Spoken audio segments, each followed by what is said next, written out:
মাঠে ঘাস খায়, টাটকা ঘাসটা খাওয়ার কারণে ও রোগ ব্যাধি কম হয়। যে গরুগুলো পানি যেমন হয়তো ব্যাংকে টাকা রাখলে যেরকম ওই রকম মনে করেন যে গরুগুলা আমাদের টাকা জমায় রাখে।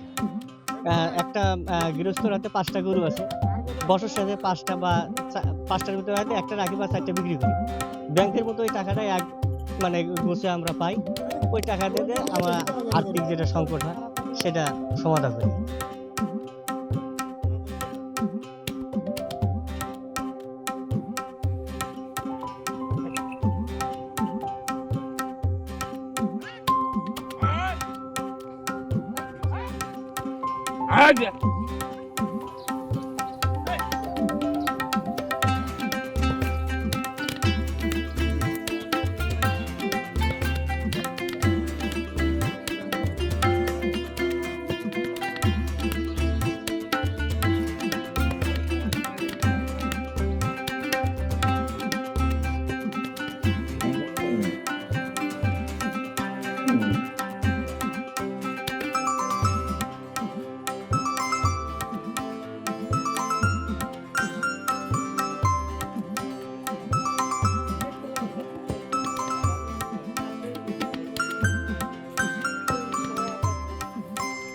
এই জন্য আমরা গরু কিনে রাখি, গরিব মানুষ।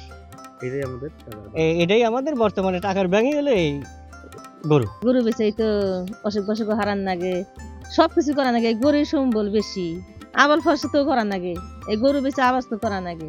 টাকা পেলাম নাই কিছু, একটা বেচে আবার তুললাম। আর 1 বছর একটা আরিয়া আসলে পাইলে বেচে হলো 90,000 টাকা বেচে বিটিক দিয়ে দিচ্ছি। গরু হয়তো একসাথে বিক্রি করলে হলো অনেকগুলো টাকা একসঙ্গে পাওয়া যায়, একটা কাজে লাগে।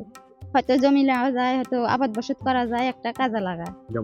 গতবার হলো যেমন 3 লাখ টাকার বিক্রি করা হয়েছে, ওগুলা জমি নিচ্ছি, আবার হলো আবাদ বসত করছি। আর গরু আছে হলে বিক্রি করে 8-10 লাখ টাকার মধ্যে আমি জমি নিবে চাচ্ছি। হাওয়া বাতাস ভালো, আবহাওয়াটা ভালো, এই জন্য গরুটা চেহারা থেকে বেশি। 100% দেশি গরু। এগুলা বানের ভিতর যদি বন্যা আসে তখন কাশিয়ে খেলেই, আর যখন শুকনা থাকে এই ভুট্টার পাতা টাতা, তারপরে ঘাস টাস থাকে, এগুলাই চড়া বাজারে খেলে। প্রাকৃতিক পদ্ধতি পালন করা হয়, কিন্তু আর্টিফিশিয়াল পদ্ধতি না। দেখবেন যে এই সারাদিন এই গরুগুলো কিন্তু একটা চড়ে খাচ্ছে, আর খাওয়ার পর পানি কিন্তু আরেকটা খাচ্ছে। কিন্তু আমরা যখন মানে কন্ট্রোল সেটা যখন মানে আবদ্ধ অবস্থা পালাই, সেখানে দেখবেন খাবার আর পানিটা কিন্তু আমরা একসঙ্গে দিচ্ছি। এটা কিন্তু সায়েন্টিফিক না, খাবার এবং পানি কিন্তু আলাদা আলাদাভাবে দিতে হয়।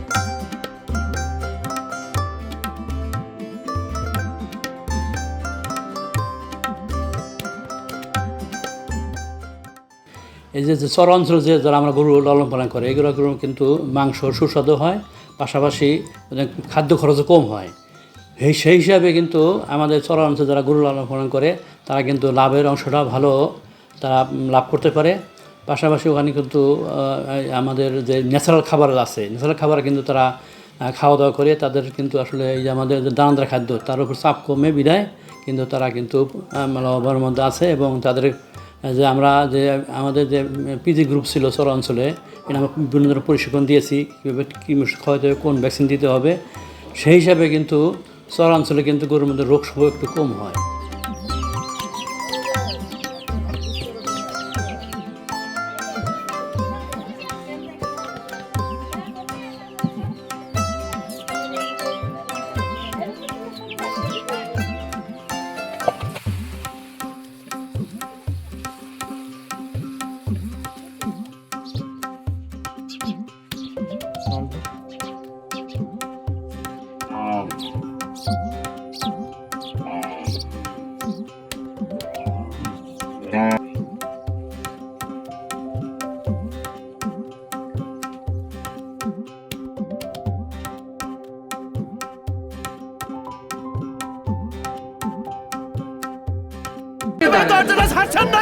আমি কি কিছু ধরেছি নাকি?